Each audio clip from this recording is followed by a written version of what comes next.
Maranatha, Tuhan Yesus segera datang.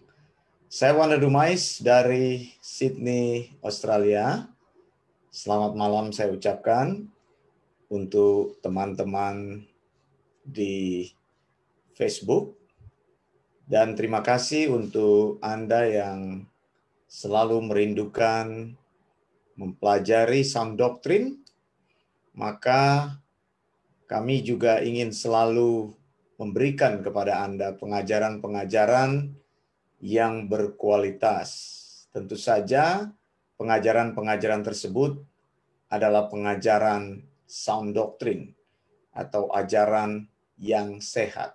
Saudara yang dikasihi Tuhan, saya ingin mengajar tentang fakta Alkitab dan kita ingin mencocokkan di dalam tulisan-tulisan firman Tuhan yang berkaitan dengan hubungan darah antara Maria dan Elizabeth. Mari kita lihat hal yang disinggung oleh Alkitab tersebut. Di dalam Lukas pasal 1 ayat yang ke-36 dikatakan oleh Alkitab, dan sesungguhnya Elizabeth sanakmu itu, ia pun sedang mengandung seorang anak laki-laki pada hari tuanya. Dan inilah bulan yang ke-6 bagi dia yang disebut mandul itu. Nah, firman ini diucapkan oleh malaikat Gabriel kepada Elizabeth, maksud saya Maria, memberitahu bahwa selain Maria yang akan mengalami kehamilan yang ajaib, Elizabeth juga sanaknya itu juga mengalami kehamilan yang ajaib. Kehamilan di masa tua. Elizabeth ini adalah wanita yang mandul. Kemudian sudah lama berdoa, di usia tuanya doa mereka dijawab. Doa Elizabeth dan suaminya Zakaria. Nah, saudara yang dikasihi Tuhan, Lukas 1 ayat 36 ini bisa kita periksa di dalam King James Version. Luke 1:36 dikatakan, ini firman Tuhan dari Gabriel kepada Maria. And behold,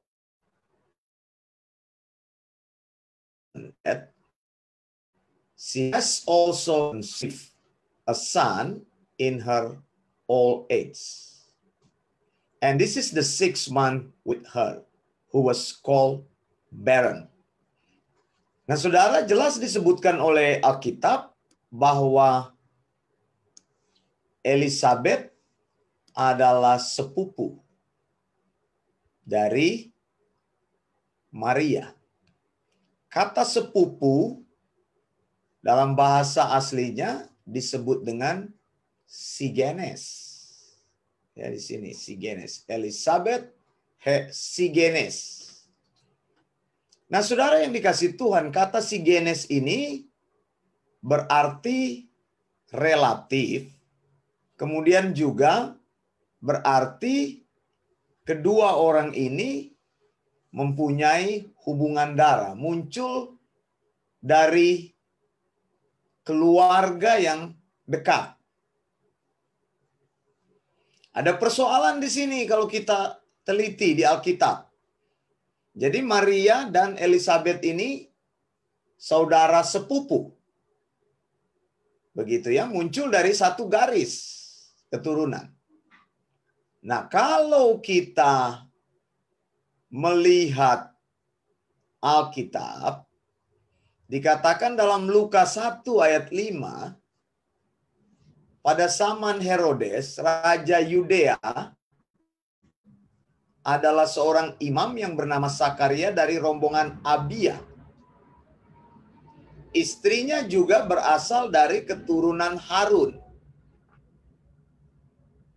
Saudara, peraturan dari Torah untuk orang Israel, yaitu imam harus muncul dari garis keturunan Harun. Begitu ya. Jadi Elizabeth ini adalah keturunan Harun dan Sakaria juga adalah keturunan Harun. Saya ingin membawa saudara memahami ini. Jadi saya mau alam pikiran saudara dicocokkan dulu.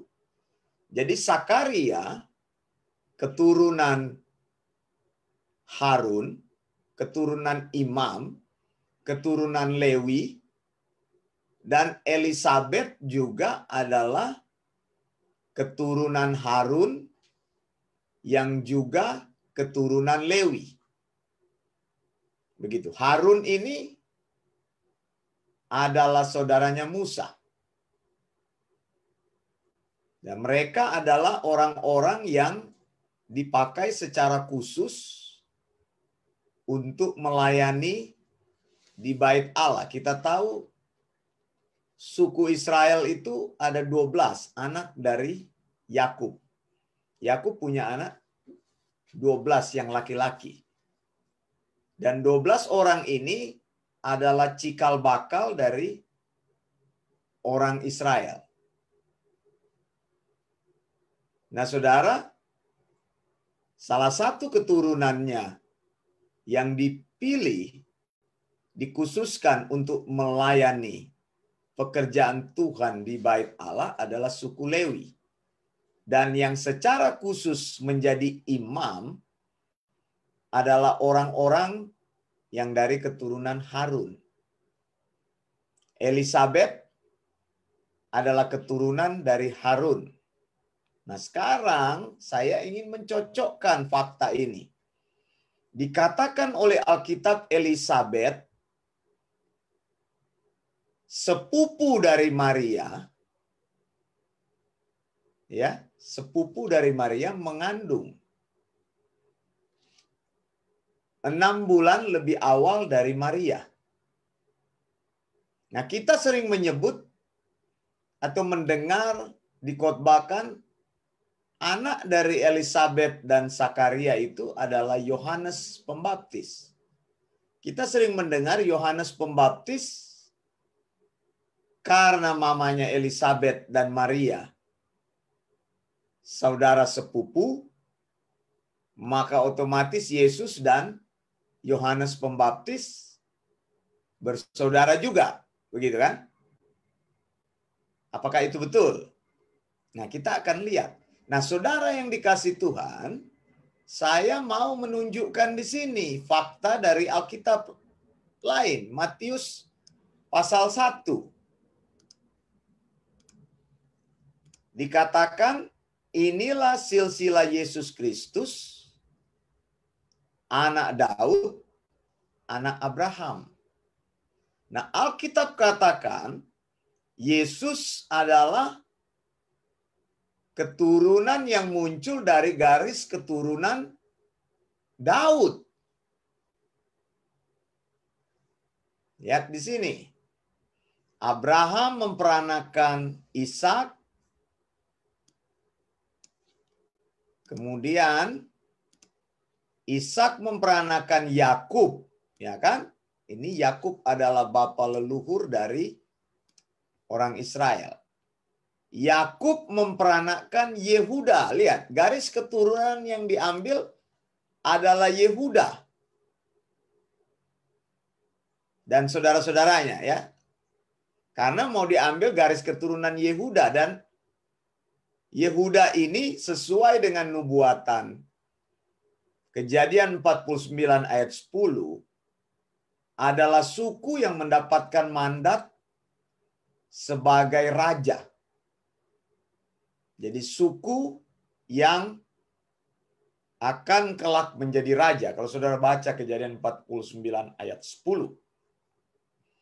Cuman satu-satunya suku yang disebutkan dari antara 12 suku atau 12 anak Yakub, Yehudalah yang memiliki mandat menjadi raja. Tetapi saudara, kan kita tahu dalam sejarah, raja pertama dari orang Israel bukan suku Yehuda. Nah, ini ada terjadi kecelakaan sejarah. Raja terakhir dari kerajaan Israel justru munculnya dari mana? Dari suku Benyamin. Saul adalah suku Benyamin. Begitu. Benyamin adalah anak Yakub yang paling bungsu. Yang Alkitab katakan dilahirkan di masa tuanya. Karena mama daripada Benyamin itu awalnya mandul. Betul kan? Yakub mempunyai istri Lea dan Rahel. Rahel mandul, kemudian dia berdoa Tuhan membuka kandungannya, lalu melahirkan Yusuf dan Benyamin. Nah, kecelakaan sejarah. Tapi saya sudah menjelaskan hal ini dalam pelajaran yang lain. Bahwa ketika Saul diurapi untuk menjadi raja, dia diurapi melalui minyak yang dialirkan dari buli-buli tanah liat. Yang menyatakan bahwa kerajaan Saul tidak akan bertahan lama. Karena apa? Karena buli-buli tanah liat itu mengibaratkan sesuatu yang dibuat oleh manusia, begitu kan? Dari tanah liat kemudian dibentuk menjadi buli-buli, menjadi tabung, begitu ya, pot, begitu ya. Zaman dulu mereka buat menyimpan minyak. Minyak urapan kan dipakai untuk mentahbiskan raja, begitu. Nah, kemudian Daud muncul sebagai raja menggenapi nubuat firman Tuhan. Mengapa saya bilang menggenapi nubuat firman Tuhan? Karena muncul dari keturunan Yehuda. Nah, sudah klop ini. Begitu. Makanya kalau kita lihat dalam hidup ini kadang-kadang begitu, ada terjadi kecelakaan sejarah yang sebenarnya Tuhan tidak inginkan. Diizinkan begitu terjadi. Padahal yang Tuhan inginkan yang sudah Dia firmankan. Apakah manusia bisa melawan kehendak Allah? Bisa manusia melawan kehendak Allah, menciptakan sejarah sendiri. Tapi saya sudah bilang tadi, sejarah Saul tidak lama. Meskipun Saul berusaha keras mempertahankan kerajaannya, Saul mempunyai banyak anak laki-laki, tetapi anak laki-lakinya yang tertua akhirnya meninggal, tersisa anaknya yang bukan yang paling tua. Tapi itu pun dia memegang suksesi hanya beberapa waktu. Meskipun dia didukung oleh 11 suku. Begitu.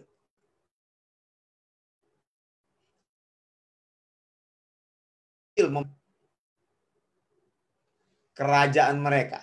Nah, ketika Daud menjadi raja dari suku Yehuda, Daud diurapi dengan minyak urapan yang dialirkan dari tanduk domba. Begitu ya. Tanduk domba itu bicara dari hewan, bukan dari buatan tangan manusia. Jadi bicara tentang hal yang ilahi. Jadi itu ada maksudnya, simbol-simbol itu. Nabi tidak sembarang mentahbiskan raja dengan alat-alat pentahbisan itu kalau mereka tidak mendapatkan petunjuk yang jelas. Dan memang terbukti. Sesuai dengan nubuatan dalam Kejadian 49 ayat 10, Yehuda akan menjadi raja sampai selama-lamanya. Bukan hanya raja yang sementara, tapi raja yang bersifat kekal. Kerajaannya itu bersifat kekal. Nah, kalau kita lihat di sini, dikatakan kan, Yesus Kristus anak Daud. Jadi Yesus muncul dari garis keturunan Daud.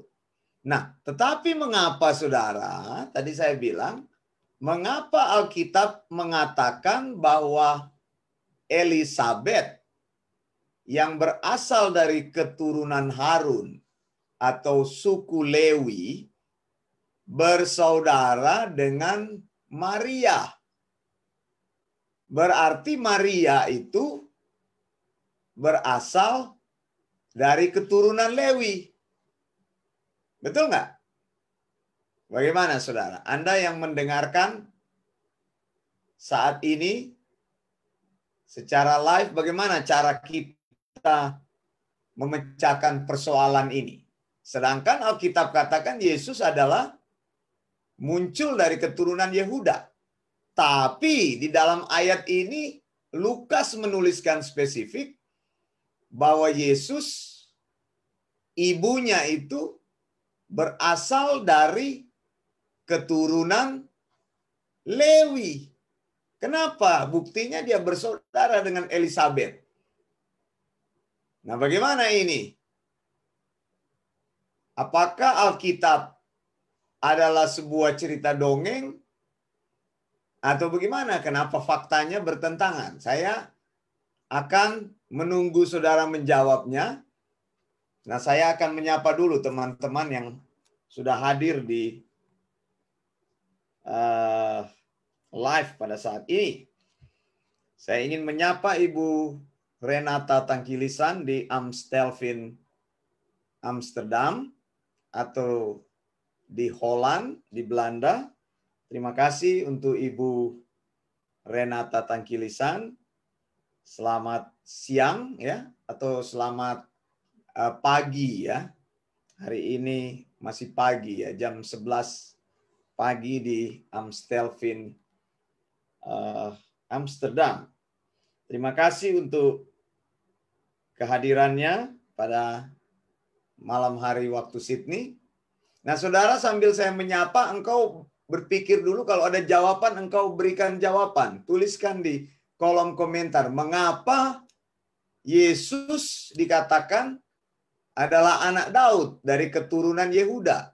Sementara mamanya Maria jelas-jelas dikatakan bersaudara dengan Elisabet, berarti dia keturunan dari siapa? Harun. Harun ini adalah keturunan imam Lewi. Nah, bagaimana caranya memecahkan hal ini? Apakah Alkitab berbohong? Atau kita yang kurang menyelidiki faktanya? Kemudian ada Andri Christian dari Papua. Terima kasih Saudara Andri sudah bergabung bersama. Kemudian ada Ibu Oike Abram di Balikpapan. Terima kasih sudah hadir bersama-sama. Lalu ada Pak Domingus Minggu. Ya, terima kasih Pak Domingus Minggu. Saya sering kali membaca nama Pak Domingus, tapi saya tidak tahu dari mana. Ternyata dari Batam ya. Kelihatannya di Batam banyak sekali orang-orang yang mencintai sound doctrine, yang menonton pada malam ini ataupun kesempatan-kesempatan lain. Lalu ada Ibu Lisbeth Pinontoan, kemudian ada Pastor Junri Alo di Jakarta, ada Pak Ferry Gunawan di Sydney, kemudian ada Pak Ruben Nitbani di Kupang. Terima kasih. Bagaimana saudara tentang pertanyaan saya tadi? Bagaimana mungkin dikatakan Yesus keturunan Yehuda? Dan memang harus keturunan Yehuda. Kalau bukan keturunan Yehuda, maka Yesus gugur menjadi raja. Karena nubuatan menjadi raja selama-lamanya ini munculnya dari suku Yehuda sesuai dengan Kejadian 49 ayat yang ke-10. Tapi Alkitab memberitahu kita bahwa Maria itu sesuai dengan firman Tuhan. Tadi saya sudah buktikan di dalam terjemahan lain King James Version. Dikatakan your cousin Elizabeth. Kemudian di dalam Textus Receptus dikatakan Elizabeth he sigenes. Kata sigenes itu menyatakan hubungan darah. Jadi Maria ini bersaudara dengan Elizabeth. Jadi mereka berada dalam satu garis keturunan. Nah, bagaimana kita menyelesaikan persoalan ini? Kalau Maria adalah keturunan dari Lewi atau Harun, kan di sini kan Harun, Lewi kan keturunannya ada Musa dan Harun. Kemudian yang menjadi imam yang bisa melayani di ruang keturunan Harun, House of Aaron, begitu ya.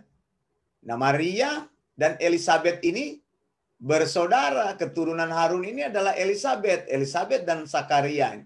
Sakaria keturunan imam, sama juga dari keturunan Harun. Puaknya itu atau keluarga kecilnya itu Abia. Nah, ini pas ini Sakaria dan Elizabeth menikah. Dua-dua dari keturunan imam, yaitu Harun. Tapi kemudian Maria, ya kita tahu di sini Maria, ya ini kan firman untuk Maria. Maria menikah dengan Yusuf. Yusuf bukan keturunan Harun. Nah, kita periksa dari garis keturunan Yusuf misalnya. Di dalam Matius tadi kan. Kalau kita lihat di dalam Matius tadi, Matius pasal yang pertama, makanya apa yang ditulis Alkitab itu mempunyai informasi yang penting. Alkitab tidak menuliskan dengan serampangan. Lihat. Dikatakan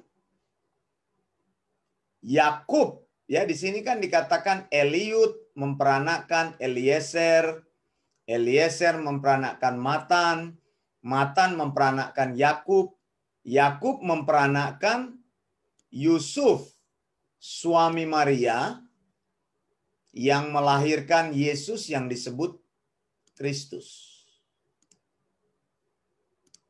Betul ya? Jadi kalau kita lihat dari Matius ini, yang justru muncul dari keturunan Daud adalah Yusuf. Alkitab jelas menyebut Yusuf suami Maria. Tetapi yang melahirkan Yesus itu adalah Maria. Yusuf ini bukan ayah daripada Yesus. Nah, lebih bingung lagi kita. Mengapa kok Yusuf bukan ayah daripada Yesus kok disebutkan di dalam nih? Kalau kita baca Alkitab, semua ayat-ayat yang ditulis, semua kata-kata yang ditulis Alkitab itu adalah kata-kata yang benar.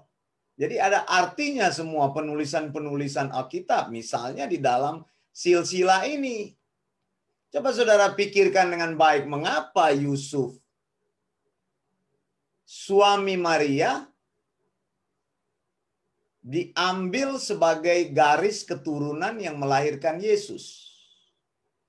Jadi kalau saya tuliskan seperti ini, misalnya saya tulis di sini ya. Saya tulis di sini, jadi Yusuf itu House of David. Betul? Muncul dari garis keturunan Daud. Kemudian Maria, House of apa? Aaron. Begitu?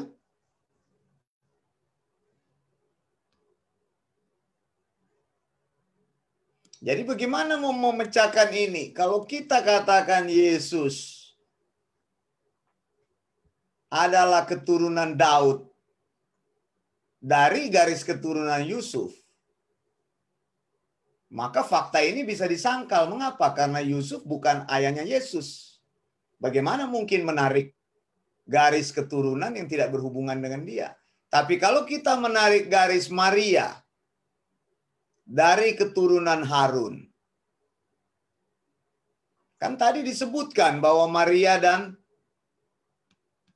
dan Elizabeth itu bersaudara. Mana itu? Nah ini. Elizabeth itu keturunan Harun. Maria itu bersaudara. Ada hubungan darah dengan Elizabeth. Yaitu sepupu. Nah bagaimana mungkin? Bagaimana cara memecahkannya? Lalu bagaimana kita melihat kredibilitas firman Tuhan? Maria keturunan Harun. Berarti Yesus bukan keturunan Daud. Berarti Yesus bukan keturunan Yehuda. Bagaimana? Saudara setuju nggak? Berarti nubuat Alkitab tentang Yesus tidak benar. Bagaimana caranya kita memecahkan ini?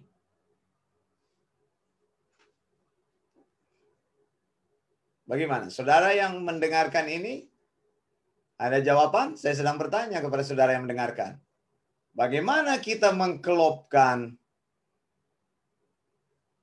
konteks atau fakta-fakta yang dituliskan oleh Alkitab, sehingga semua nubuatan itu berada dalam satu garis.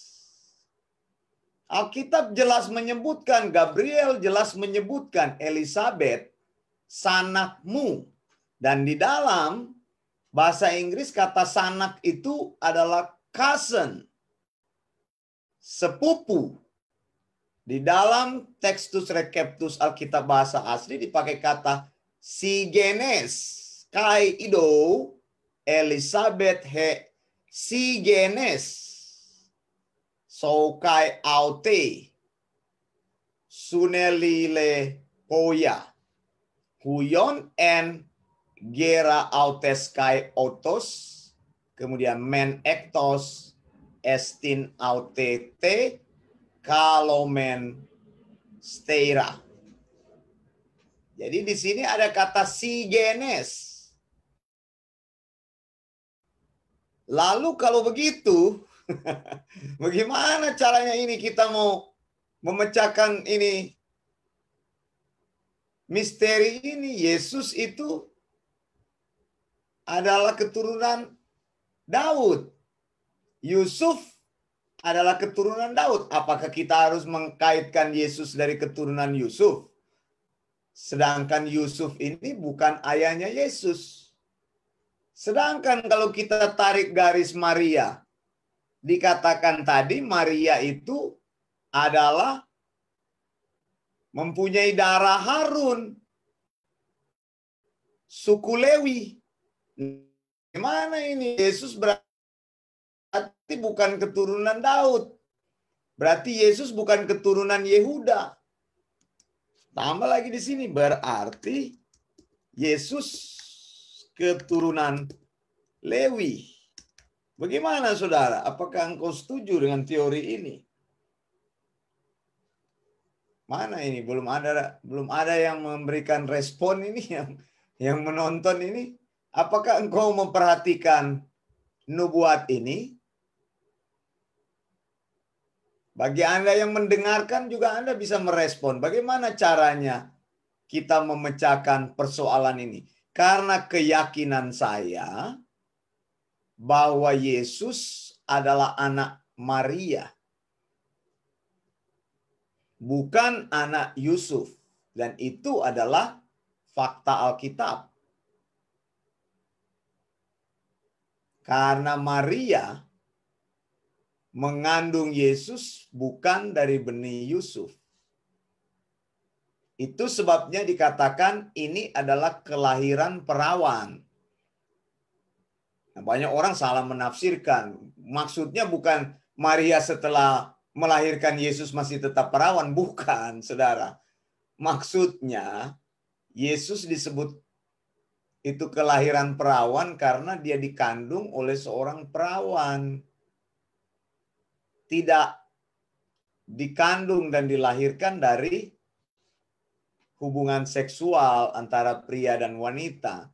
Kejadian 3 ayat 15 jelas menyebut her seed, benih wanita. Tapi kalau dalam bahasa Indonesianya kan tidak begitu jelas, dikatakan keturunan. Hanya dibilang keturunan, tapi kalau di dalam bahasa Inggris itu Kejadian 3 ayat 15 itu benih perempuan. Ya, di mana-mana tidak ada kan benih perempuan, harusnya benih laki-laki. Begitu. Karena sel sperma itu membuahi sel telur. Jadi benih laki-laki bukan benih perempuan. Tapi ini adalah sebuah hal ajaib yang dikerjakan Tuhan. Ini saya mau membawa perspektif Natal secara luas kepada kita. Jangan hanya tahu Natal itu perayaannya, Merry Christmas. Tapi saudara harus tahu kisah di balik itu, nubuatan di balik itu. Saudara harus tahu apa esensi di balik itu. Nubuat-nubuat yang berlaku. Nubuat pertama tentang Yesus, proto-evangelium atau protevangelium itu Kejadian 3 ayat 15. Semua berawal dari situ. Her seed tidak mungkin mengacu kepada Hawa.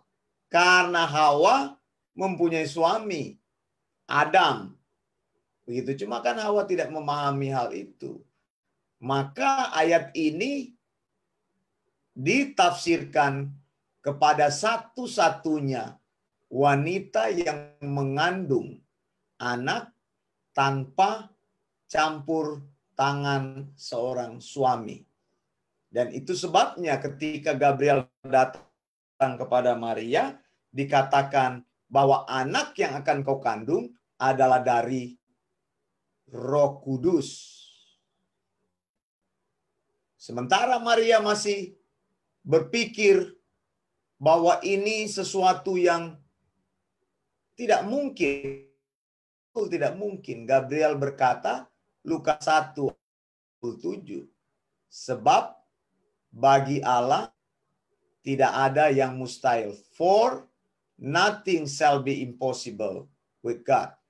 Nah, saudara yang dikasih Tuhan, saya sebenarnya sedang menunggu-nunggu ini jawaban dari teman-teman yang mendengarkan atau menyaksikan program ini, bagaimana caranya kita memecahkan kasus ini agar supaya Alkitab ini kita yakini sepenuhnya bahwa Alkitab itu tidak pernah salah. Bahwa apa yang ditulis Alkitab keluar dari pikiran Allah sendiri. Theopneustos. Theopneustos itu, Kejadian sampai Wahyu itu adalah firman yang final, yang tidak pernah berubah. Firman yang benar.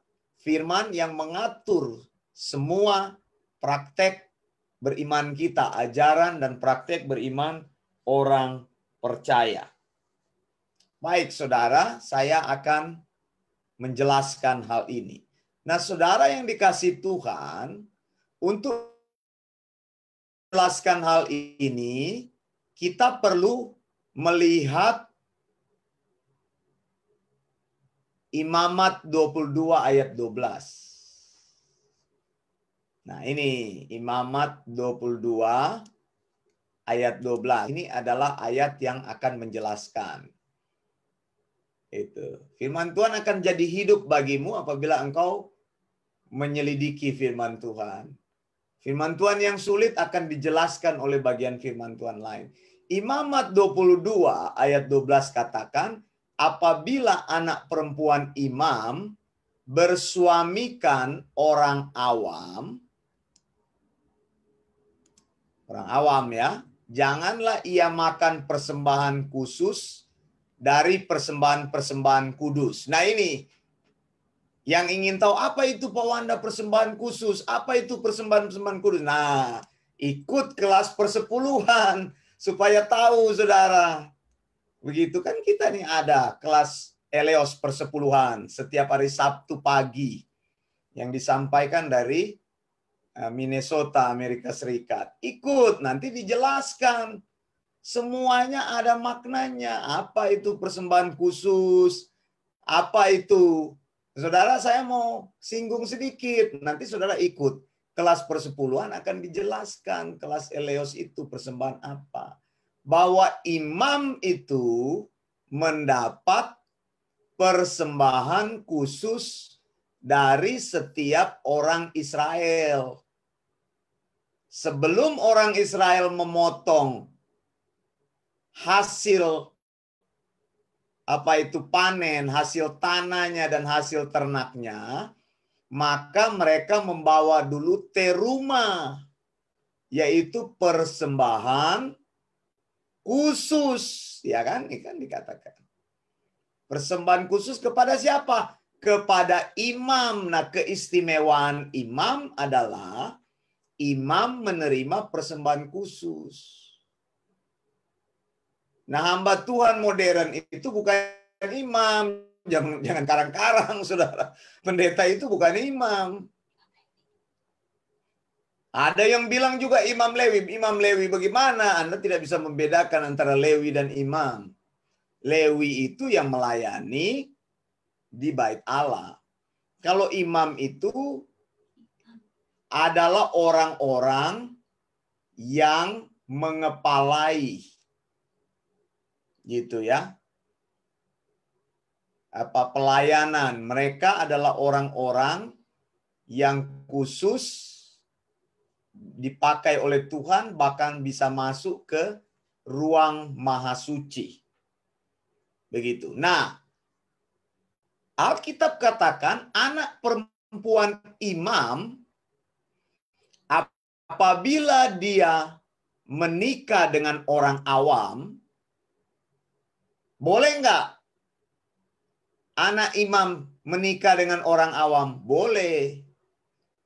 Maksudnya, anak imam itu kan dari keturunan Harun, ya kan? Dia boleh menikah dengan suku manapun bebas, tapi ada tapinya. Status keimamatannya gugur. Dia tidak bisa lagi menerima haknya, yaitu menerima persembahan khusus. Imam ini terima 2 persembahan. Persembahan dari orang Israel sebelum mereka bayar persepuluhan. Orang Israel bayar dulu hal yang terbaik, diambil yang terbaik dari hasil panen dan hasil ternak diberikan kepada imam. Baru bayar 10%. Persembahan khusus namanya teruma. Dan saudara, habis itu mereka potong 10%, mereka bayar kepada orang Lewi.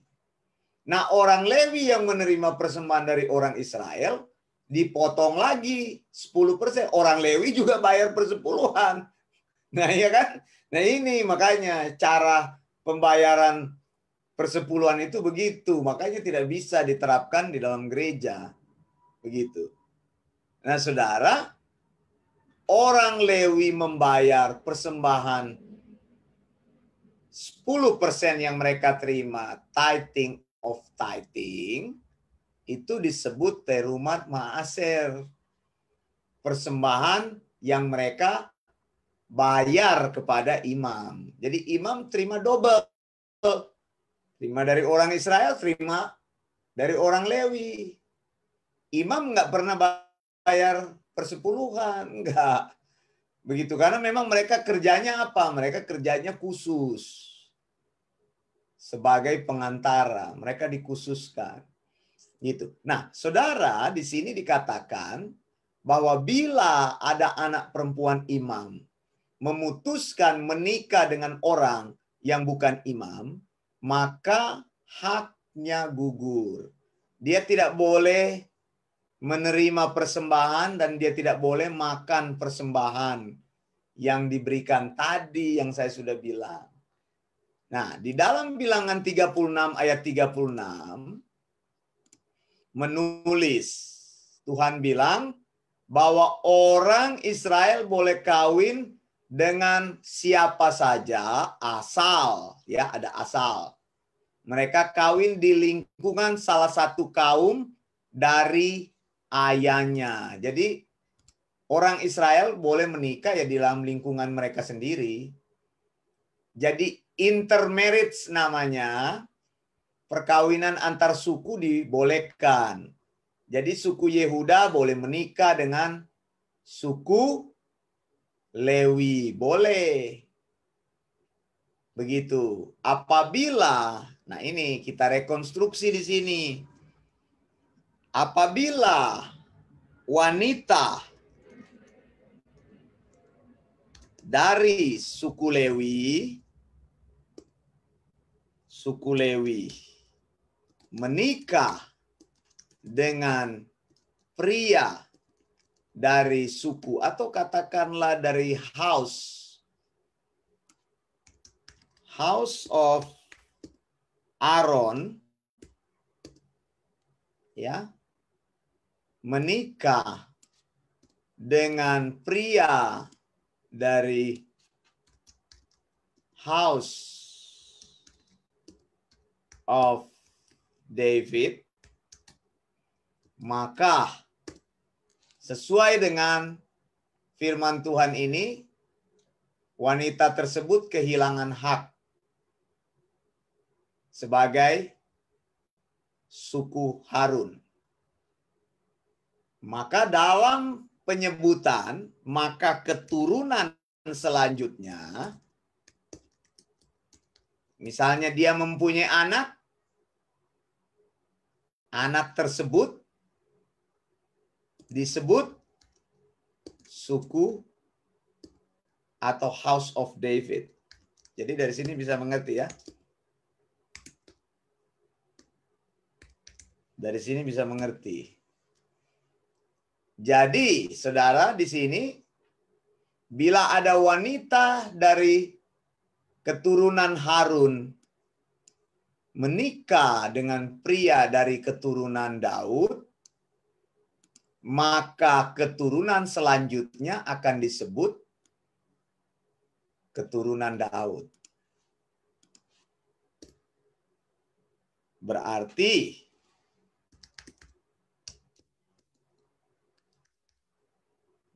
Maria,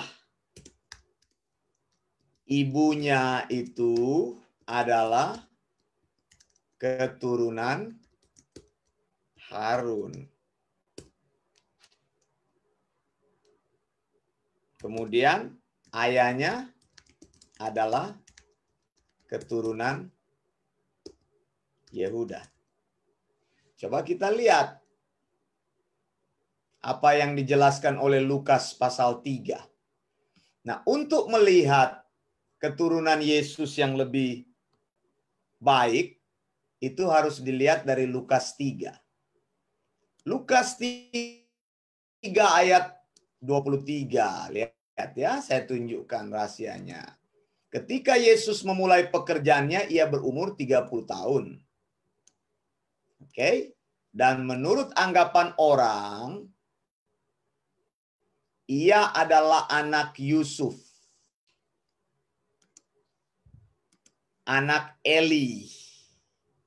Nah, kalau saudara lihat, ada perbedaan penyebutan. Di sini, di dalam Matius 1 ayat 16, Yakub memperanakkan Yusuf. Tapi di sini disebutkan Yusuf anak Eli. Begitu. Ternyata kalau kita lihat perbedaan ini sebenarnya bisa dilihat begini. Saya tuliskan ya. Matius 1 mencatat. Oke. Yusuf itu anak Yakub. Tetapi Lukas 3 mencatat Yusuf anak Eli atau Heli. Ya. Mengapa terjadi perbedaan ini, Pak Wanda? Nah, ada bedanya di sini. Kalau kita lihat keturunan-keturunan ini, misalnya saya tunjukkan ya. Di sini dikatakan ayat yang ke-11, Yosia memperanakkan Yekonya. Konya ini adalah raja yang dikutuk Tuhan. Dan dikutuknya oleh Tuhan ini karena berdosa bahwa keturunan Konya ini tidak akan menduduki raja Israel lagi. Jadi sudah terputus di sini. Jadi kalau kita lihat di sini, dari keturunan menurut catatan Matius, Isai memperanakkan Raja Daud, Daud memperanakkan Salomo dari istri Uria. Oke. Tapi kita lihat catatan dari Lukas 3. Lukas 3 mencatat bahwa Yesus anak Yusuf, anak Eli. Loh kok beda, Pak Wanda? Beda. Di sini, kalau kita urutkan di sini, tetap ketemunya anak Yehuda. Tetap dari keturunan Yehuda ya. Tuh, keturunan Yehuda muncul. Peres Yehuda. Tetapi, ada tetapinya saya bilang. Kita periksa di sini. Yang melahirkan Yesus itu bukan Salomo. Tetapi anak Daud yang bernama Nathan. Begitu. Lihat ya di sini ya, saya sudah tuliskan ini. Nathan ini. Berarti ini ada dua silsilah. Berarti ada dua silsilah yang ditulis. Matius mencatat silsilah lain. Catat dari sini. Daud, Salomo. Kalau di sini dari Matius ini Matius, catatan dari Matius.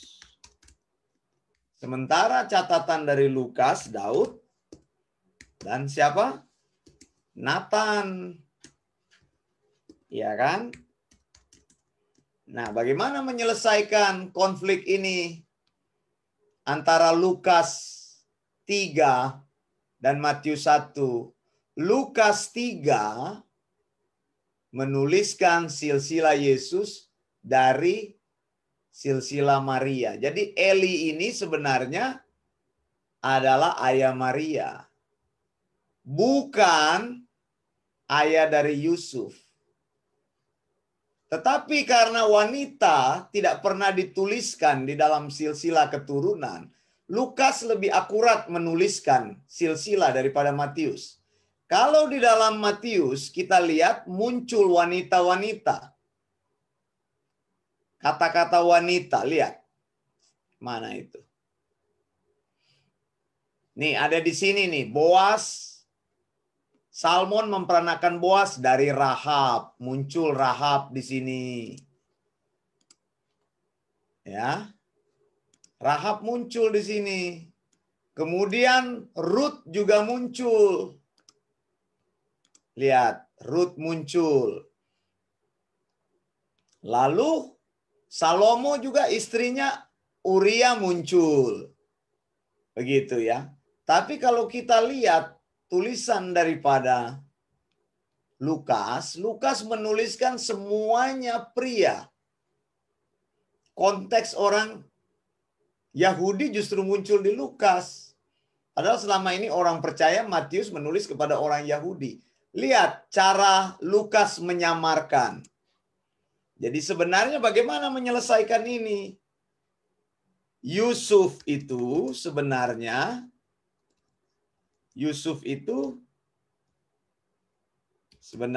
anak menantu dari Eli. Begitu. Jadi sama untuk menyamarkan. Sebenarnya di sini dia akan tuliskan Maria.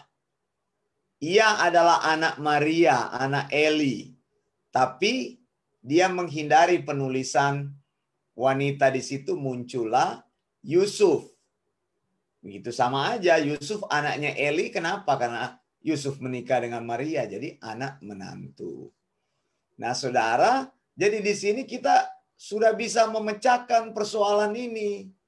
Bahwa sebenarnya ibu Maria yang berasal dari Harun gitu. Papanya Yesus itu, opanya Yesus, opa buyutnya itu berasal dari mana? Berasal dari Daud. Begitu jelas disebutkan. Mengapa saudara? Tadi saya sudah jelaskan bahwa biasanya keturunan itu disebutkan pria, bukan disebutkan wanita. Jadi Maria, ibunya itu berasal dari keturunan Harun. Betul. Itu sebabnya Maria bersaudara dengan Elizabeth, sepupu. Begitu ya. Jadi apa? Yesus tidak muncul dari keturunan Harun atau Lewi. Yesus muncul dari keturunan Yehuda atau Daud. Kemudian Raja Daud. Maka nubuatan Alkitab itu tepat. Begitu. Nubuatan itu tepat. Jadi papa dari Maria itu Eli adalah keturunan Daud dan mamanya itu keturunan Harun. Nah, sekarang kita bertanya loh, tapi kenapa kok Alkitab katakan bahwa Yesus itu bukan imam dari keturunan Lewi, padahal dia ada darah dari keturunan Lewi? Bagaimana cara menjawabnya? Nah, saudara, Yesus tidak bisa menjadi imam dari keturunan Lewi. Mengapa? Karena imam itu bukan berdasarkan garis darah, bukan. Tadi saya sudah sebutkan, imam bukan berasal dari garis darah. Mengapa? Kalau berdasarkan garis darah, maka Yesus adalah keturunan dari Yehuda, jadi mewarisi keturunan Yehuda, keturunan Raja Daud, dan Yesus juga mewarisi keturunan Lewi dan keturunan Imam Harun. Maka Yesus memang disebut sebagai imam dan raja. Tapi Alkitab tidak menyebutkan itu. Dikatakan berkali-kali Alkitab menyebutkan Yesus tidak memenuhi kualifikasi untuk menjadi imam karena dia bukan muncul dari garis keturunan apa? Lewi. Karena apa ini? Imamat 22 ayat 12. Ketika ada anak perempuan imam yang menikah dengan orang yang bukan imam, maka kualifikasi imam itu gugur. Anak yang dilahirkannya tidak mewarisi keturunan imam, tapi ikut keturunan papanya. Begitu. Bisa jelas ya? Bisa jelas ya? Sama juga seperti sekarang begitu. Kadang-kadang, tapi nggak juga, biasanya darah kewarganegaraan bisa juga diambil dari papanya atau dari mamanya. Nggak juga ya. Tapi zaman dulu aturannya begitu. Bukan zaman dulu. Torah menghendaki aturannya seperti itu.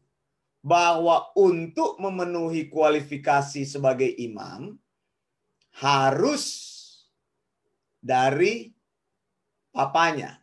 Nah, tadi Elizabeth sudah benar dia menikah dengan Sakaria. Gitu. Saya tuliskan di sini. Jadi di sini kan, kalau kita mau lihat di sini kan, Sakaria itu dari Abia. Keturunan Harun juga, atau Harun. Ini keturunan yang terkecil. Elizabeth itu dari Harun. Begitu. Maka anaknya Yohanes Pembaptis seharusnya mewarisi keturunan imam. Gitu. Tapi Yohanes Pembaptis ini dia menempuh hidup yang berbeda. Dia tinggal di padang gurun. Mengapa?